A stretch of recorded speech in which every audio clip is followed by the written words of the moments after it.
Welcome back. I'm Anita, and I'm here with you again for a short yoga practice emphasizing strength and stretch, working first through the lower part of the body, emphasizing hips and legs, and then working through the torso and the upper part of the body. So let's get started. Begin with thinking about your breathing and relaxing into it from the very beginning. I'm going to turn sideways here and go down to the mat to begin with.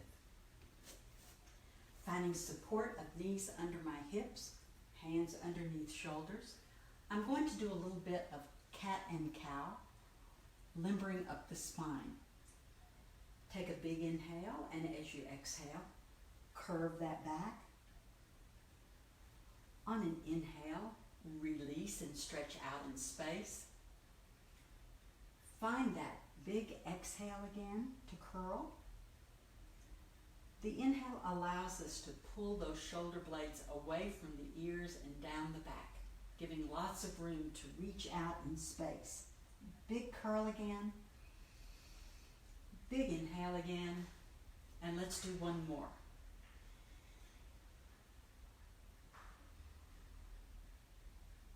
Open the knees a bit.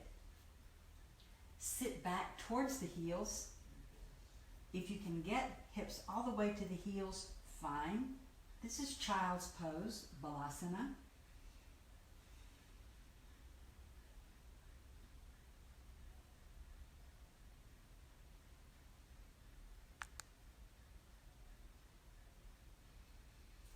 And if you're a little higher off the mat, use puppy's pose.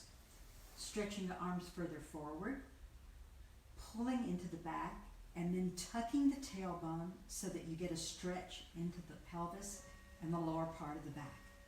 Use the breath here too.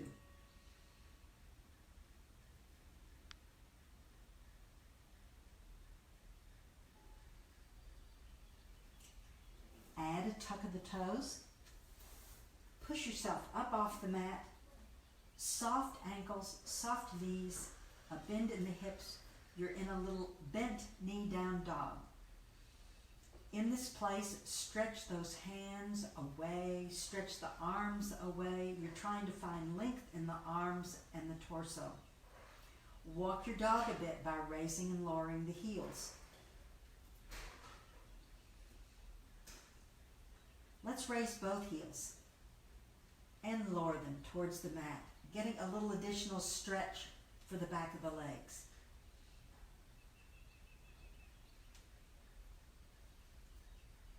And finally, as you breathe out, see how close those heels can come towards the mat. See how high you can make the peak of that pelvis reaching to the sky, finding length down the back of the body and length down the front of the body. Use a big inhale and exhale to draw yourself down to the knees again. And let's draw one leg forward and set ourselves up for a series of poses that challenge the hips and the legs.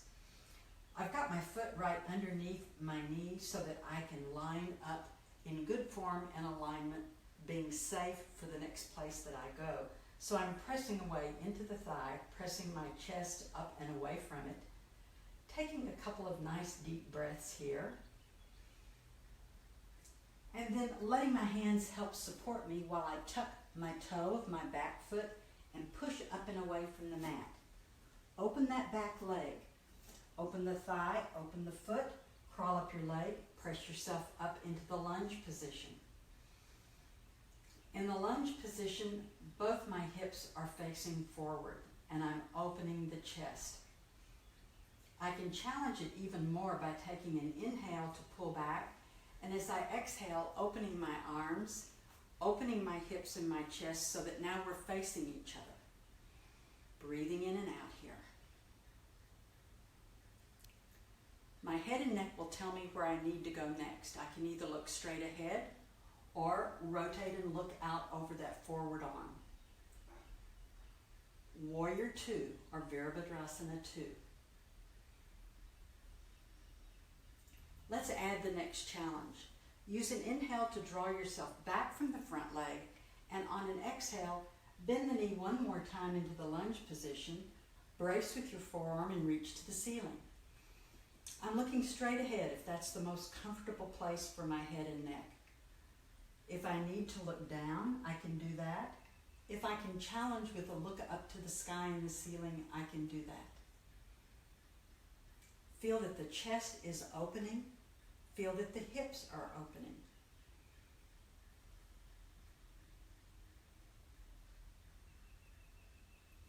Let's change direction. As you draw back from that front leg, turn the hips. Pull that back leg in. I still have my thigh open and my foot open. I still have both hips facing now in a new position. They're facing forward to this narrow end of my mat. I've changed them.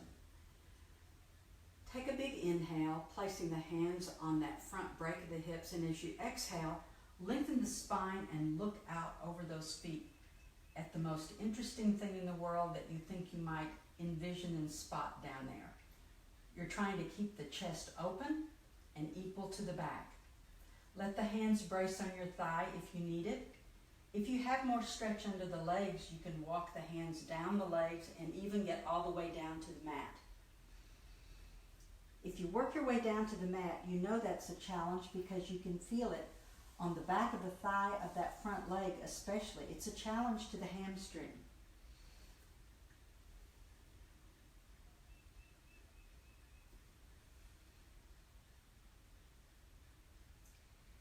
Use an inhale to work yourself up the leg.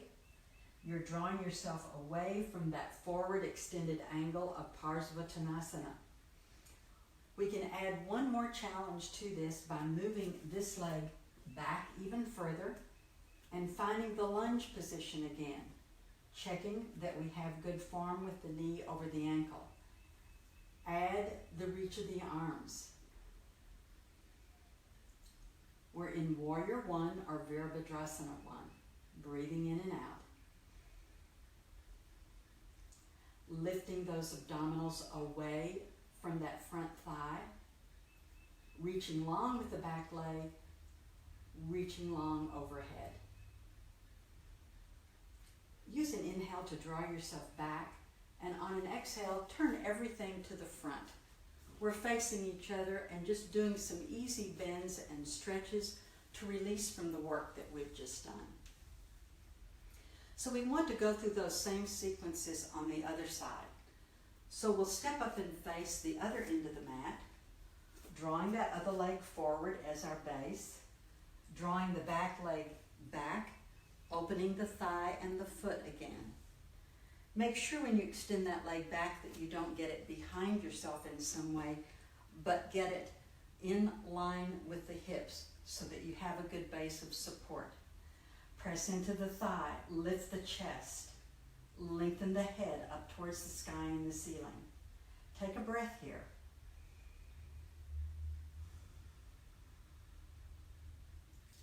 Use the next inhale to pull yourself back from the front leg, open the arms, and then find that lunge position again with the front leg bent. The hips are open. It's like we're facing each other. The chest is open. We're facing each other. Arms are extended long and supported by the work in the back. Again, I can choose to look forward, or I can look out over that third finger. Warrior 2, or Virabhadrasana 2.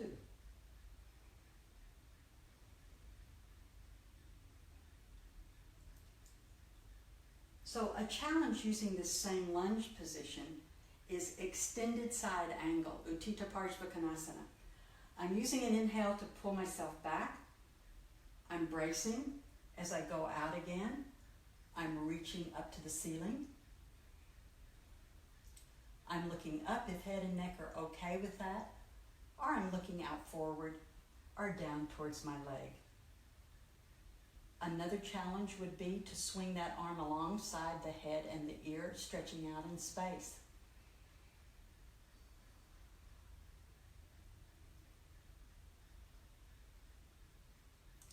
Breath continues to be nice and even with the inhales and the exhales. That's what helps us maintain the position and grow in strength. On an inhale, Draw yourself back. On an exhale, rotate and change the hips. This is where that happens as we step forward. Both legs are now straight. My thigh is still slightly open and the foot is too. I'm bracing on the front of the hips and leaning out in space for Parsvottanasana. A long spine extended out over the strong base of the feet and the legs. Hands can brace or walk down the legs. And as we said when we did it in the other direction, if you work yourself all the way down to the mat, you'll certainly feel it behind the thigh here in that hamstring area of the front leg. It's really being challenged for the legs to extend and stay nice and straight while you fold the weight of the body over and forward.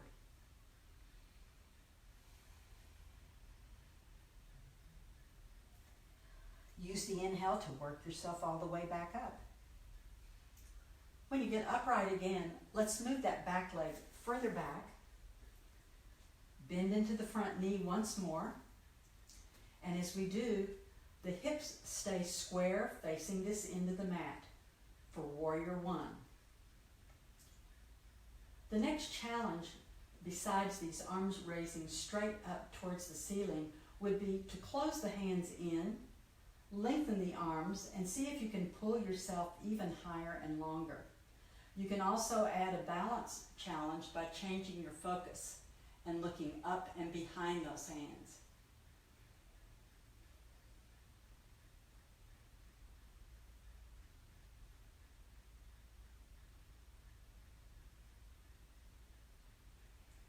Inhale, turn and face each other. Exhale, release. A few easy bends and stretches. Let's take it one more step further after working with the hips and legs and take it into the torso. I'm going to take myself down to the mat, onto my back, drawing the legs up with bent knees so that feet, knees are lined up underneath hips. Arms are lengthened down away from my chest and my shoulders. My back is broad. A few inhales and exhales here to settle in. And we'll work on challenging both the front and back of the torso with the bridging pose or Setu Bandha. Let's start with an inhale to find length in the spine, and on an exhale, rock that pelvis back. Inhale to release it. Rock the pelvis back once more. Lift it slightly off the mat. Feel the back of the body start to work in order to support that weight. Once more, inhale to exhale. Roll it back. Let the abdominal muscles help this happen. Begin to lift that pelvis until you finally get everything in line. You have a long bridge that you've made from the knees, through the thighs, through the open hips, all the way up to the support of the shoulders. Remember, this is all about being supported on the shoulders. Nothing to do with the head and the neck. They remain easy. Take an inhale. As you exhale, soften the chest and ribs first. Roll all the way down through the spine, all the way to the tailbone. Make sure you release completely in the crease of the hips. Let's try that again and add another challenge to it. When you start to work on the back like this, opening it up, you don't want to just do one pose and throw all your effort into it. You want to repeat it several times and encourage the body to go further each time. That's safer. Take an inhale. On an exhale, roll the pelvis back. Roll it up. And finally, as you get to the support of the shoulders, realize that you could go a little further probably if you tuck one shoulder underneath, roll the other shoulder underneath, draw the feet in closer to your hands, take an inhale, and as you exhale, press up through the chest and the spine, lifting yourself even further away from the mat. Take a few breaths here. Keep your legs and knees in alignment. Don't let them splay out towards the side. You're supported on the shelf of the shoulders.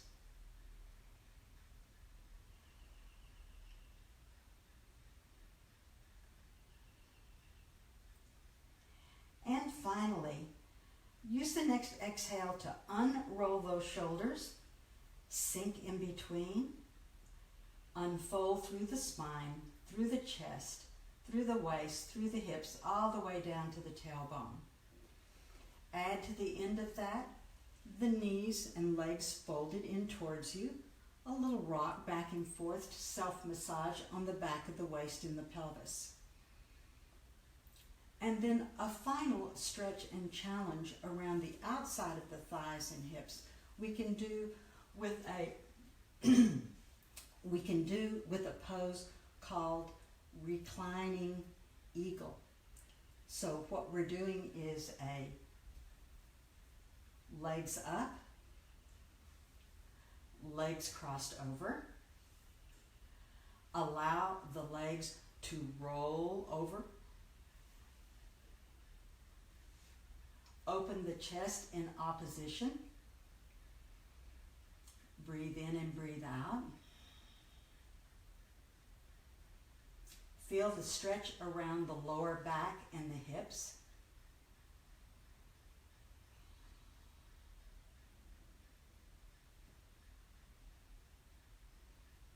And then keeping the legs crossed, use the abdominal muscles to pull them back up. Uncross, cross in the other direction. Let that top leg keep rolling you over. As much as you can, remain open on your back. Find that twist that helps open the thighs and the hips. Keep the breath easy.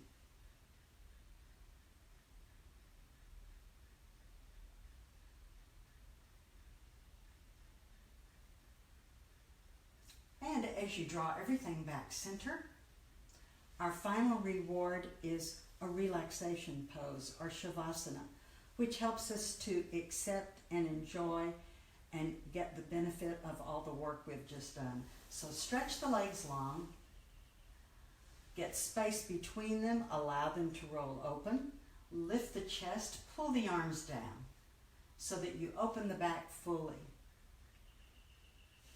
Turn palms up, close the eyes, and see if you can just let your breath settle in for the next few minutes.